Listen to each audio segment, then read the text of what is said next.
La frontière entre l'enclave russe de Kaliningrad et la Pologne, presque vide. Ici, au cours des dernières semaines, le trafic a baissé de 30%. Le 1er juillet, pour raison de sécurité, à cause du sommet de l'OTAN à Varsovie et des JMJ à Cracovie, la Pologne a suspendu son petit trafic frontalier avec ses voisins de l'Est. Ces accords bilatéraux autorisaient les citoyens des zones limitrophes à passer la frontière sans visa dans un intérêt touristique et commercial. Un mois plus tard, la Pologne les a rétablis avec l'Ukraine, mais pas avec Kaliningrad, sur fond de tensions entre Varsovie et Moscou.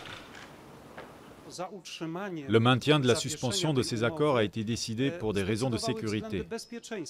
La Pologne dénonce l'agression russe en Crimée et dans l'est de l'Ukraine. Depuis, la tension monte entre Varsovie et Moscou. La Russie ne cesse de renforcer son arsenal militaire dans l'enclave de Kaliningrad. En réponse, l'OTAN va déployer 4 bataillons, un dans chaque pays balte et un en Pologne. Les scénarios d'une grande attaque armée, d'une invasion de petits hommes verts ou d'une guerre hybride pourraient bien arriver à Kaliningrad. La suspension du petit trafic frontalier avec Kaliningrad est une mauvaise nouvelle pour le tourisme régional. La zone où le visa n'était pas nécessaire englobait la région des lacs et une partie du littoral de la mer Baltique.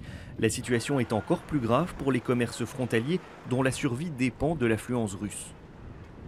Il y a de moins en moins de clients dans le secteur des services et aussi malheureusement dans les magasins. Certains commerçants évoquent une chute de leurs ventes de 70%.